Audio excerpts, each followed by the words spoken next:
Kolkata rape और murder case में autopsy report सामने आने से कई सवालों के जवाब मिल गए हैं। आज इस वीडियो में उन सवालों की बात करेंगे जिनके जवाब अभी तक नहीं मिल पाए हैं। इस ऑटोप्सी रिपोर्ट से कौन सी गुत्थियां सुलझ पाई हैं और यह भी बात करेंगे कि इस रेप और मर्डर की दरिंदगी के दो चेहरे तो अभी तक सामने आए हैं, लेकिन बाकी और कौन से चेहरे हैं जिनको लेकर अभी खुलासा नहीं हुआ है।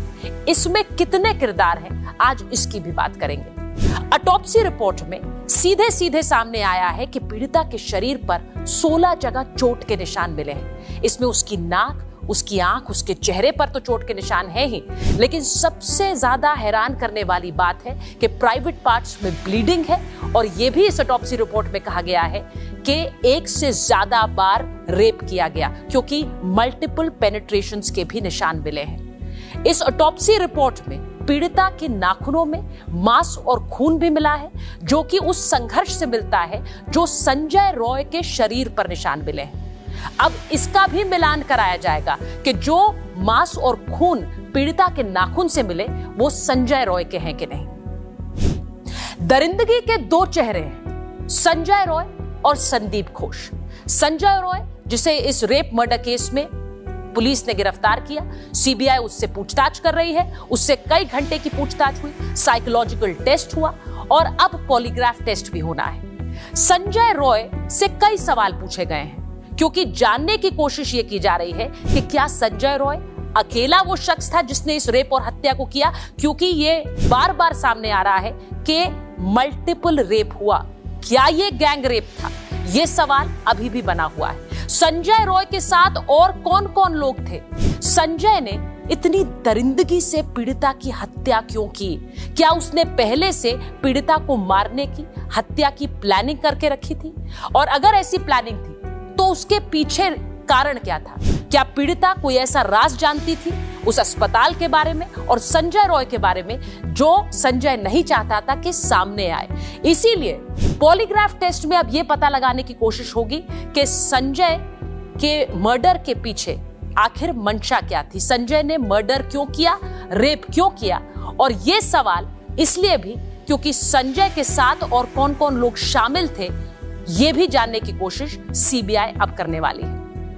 इस दरिंदगी का दूसरा चेहरा संदीप घोष है, यानी कि आरजी कर अस्पताल के एक्स प्रिंसिपल। संदीप घोष को सोशल सर्कल्स में बहुत पावरफुल माना गया, एक ऐसा डॉक्टर जिसे 2 बार उनकी पोस्ट से हटाया गया, वापस उन्हें उसी पोस्ट पर लाना पड़ा।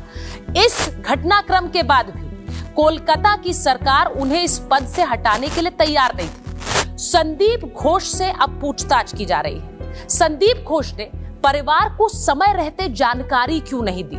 संदीप घोष ने एक अस्पताल की डॉक्टर के साथ इतनी बर्बरता हुई, उसे छुपाने की कोशिश क्यों की? इन सब सवालों के जवाब ढूंढे जा रहे हैं। संदीप और संजय रॉय के बीच का कनेक्शन क्या है? क्या इन दोनों को पहले से यह जानकारी थी कि कुछ बड़ा राज पीड़िता जानती है जिसकी वजह से इस हत्या और रेप को अंजाम दिया गया? यह भी सीबीआई पता लगाने की कोशिश कर रही है।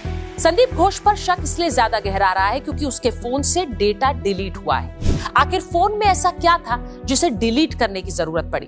क्या ऐसी जानकारी थी जो कि पीड़िता की हत्या और रेप से जुड़ी हुई थी और इसीलिए डेटा डिलीट किया गया? ये डेटा डिलीट होना ही अपने आप में एक बड़ा शक पैदा करता है। न सिर्फ संदीप के फोन से डेटा डिलीट हुआ है, बल्कि पीड़िता की एक डायरी के बारे में भी जानकारी सामने आई। परिवार ने बताया कि पीड़िता को डायरी लिखने की आदत थी। उस डायरी को वो कभी पढ़ते नहीं थे, लेकिन उस डायरी में वो अक्सर हर चीज लिखा करती थी।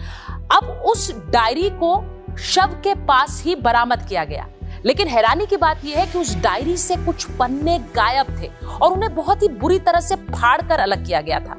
अब सवाल यह भी है कि उस डायरी के उस पन्ने में क्या था जिन्हें फाड़ा गया? एक तरफ संदीप घोष के फोन से डेटा डिलीट है, दूसरी तरफ पीड़िता की डायरी के कुछ पन्ने फटे हुए हैं। इनमें ऐसा क्या राज था जिसे छुपाने की कोशिश की गई? ये भी उन पूछताछ का हिस्सा है जो संदीप घोष से की जा रही है और उस पॉलीग्राफ टेस्ट का भी हिस्सा होगी जो सीबीआई संजय रॉय के साथ करने वाली है। जो दरिंदगी पीड़िता के साथ हुई उसके बारे में अब उसका परिवार खुलकर बोल रहा है। परिवार में पिता की बात अगर आप सुन लेंगे तो आपके रोंगटे खड़े हो जाएंगे। जो इंक्वायरी चल रहा है इसका कोई रिजल्ट नहीं अभी तक मिला है। इसके लिए आशा करने के बाद हम क्या कर सकते हैं। संदीप घोष, हाँ, पहले ही दिन आप उनसे मिले थे जिस दिन नहीं हमसे बात नहीं हुआ, उसके कोई बात नहीं। वो ना उन्होंने जरूरत पड़ा कोई सिग्नेचर विग्नेचर का, उन्होंने बोला हम उनको हमारा ऑफिस में आने के लिए बोलो। उनका रवैया कैसे था घटना वाले दिन? एकदम हम लोग का डिपार्टमेंट का कोई नहीं और कॉलेज का कोई हमारा साथ कोऑपरेट नहीं किया। पहले से तो हम ये बोल रहा है, यही तो दिक्कत है हम लोगों का, जो डिपार्टमेंट पूरा इसलिए इन्वॉल्व है इसमें। अब क्या ऐसा हुआ था कभी कि आपकी बेटी ने कॉल करके बताया हो कि अस्पताल में कुछ ऐसी गतिविधियां हो रही है या कुछ ऐसा बात? नहीं, वो ये सब नहीं बोलते थे। वो बापी को कोई टेंशन आए, बापी माँ को कोई टेंशन आए, ये सब बात घर में कभी नहीं बोलते थे। आप लोग इनसाइडर की बात कर रहे हैं, वो किसके ऊपर आप लोगों का शक है? पर्सनली तो कोई डिपार्टमेंट पूरा कोई ना कोई है, डिपार्टमेंट का कोई ना कोई इसका साथ इन्वॉल्व है। प्रिंसिपल की भूमिका को लेकर क्या बोलेंगे इस केस? प्रिंसिपल तो हम तो क्या बोला, हम उसको जरूरत पड़ा उन्होंने बोलता है उसको हम लोग हमारा ऑफिस में बुलाओ, हम नहीं जा सकते। बाद में उन्होंने आया था लेकिन हम लोगों से बात नहीं किया। और सीपी? सीपी थोड़ा हमको क्या बोले मलहम लगाना जो है ना वैसे ही कर रहा था। एक परिवार जिसने अपनी बच्ची को खो दिया, पिता ऑन कैमरा कह रहे हैं कि उनकी बच्ची की हत्या के बारे में उन्हें कोई जानकारी नहीं दी गई। पिता ने बताया कि पहले जब उन्हें अस्पताल से फोन आया तो कहा गया कि बच्ची की तबीयत खराब है। उसके थोड़ी देर बाद फोन आया तो कहा गया बच्ची ने आत्महत्या कर ली है, यानी सुसाइड कर लिया है। लेकिन जब वो अस्पताल पहुंचे तो बच्ची की हालत देखकर ही उन्हें इस बात का अंदाजा हो रहा था कि बच्ची के साथ बर्बरता की गई और बच्ची की हत्या की गई। पिता का यह भी कहना है कि ये एक व्यक्ति का काम नहीं है, इसमें कई लोग शामिल हैं। और वो ये बात इसलिए भी कहते हैं क्योंकि उन्हें लगता है कि पूरा का पूरा विभाग उनसे इस पूरे मामले को छुपाने में लगा हुआ था, उनकी मदद करने के लिए कोई सामने नहीं आ रहा था। जब वो इसकी जानकारी हासिल करना चाह रहे थे तो उस समय अस्पताल का प्रिंसिपल यानी संदीप घोष ये कहता है कि परिवार को अगर कोई जानकारी चाहिए तो अस्पताल बुला लो, हमारे पास जाने का समय नहीं है। अब इस तरह के बयानों से सोचिए कि उस परिवार पर क्या बीत रही होगी जिसने अपनी बच्ची को इतनी बर्बरता से खोया। लेकिन परिवार अब इस बात पर कायम है कि ये एक से ज्यादा व्यक्ति का काम है और इसकी सच्चाई सामने आनी चाहिए, क्योंकि बहुत सी डिटेल्स ऐसी हैं जिन्हें छुपाने की कोशिश की गई। जल्दबाजी में उनकी बच्ची के शव का अंतिम संस्कार भी किया गया। ऐसा क्या था जिसे छुपाने की कोशिश की जा रही थी? और इसीलिए हम ये पूछ रहे हैं कि दरिंदगी के दो चेहरे अभी सामने हैं, लेकिन क्या जो परिवार कह रहा है उसमें तथ्य है? क्या और भी चेहरे इस हत्या के पीछे हो सकते हैं जो अभी तक पर्दे के पीछे हैं, सामने नहीं आए हैं? इस घटना के बाद मैंने आम लोगों से बात की है। बहुत से लोग ऐसे हैं जिनको लगता है कि उनके घर की बच्चियां भी, बेटियां भी, बहुएं भी काम करने के लिए बाहर जाती हैं, कई बार आधी रात में जाती हैं, आती हैं। उनकी सुरक्षा सुनिश्चित कौन करेगा?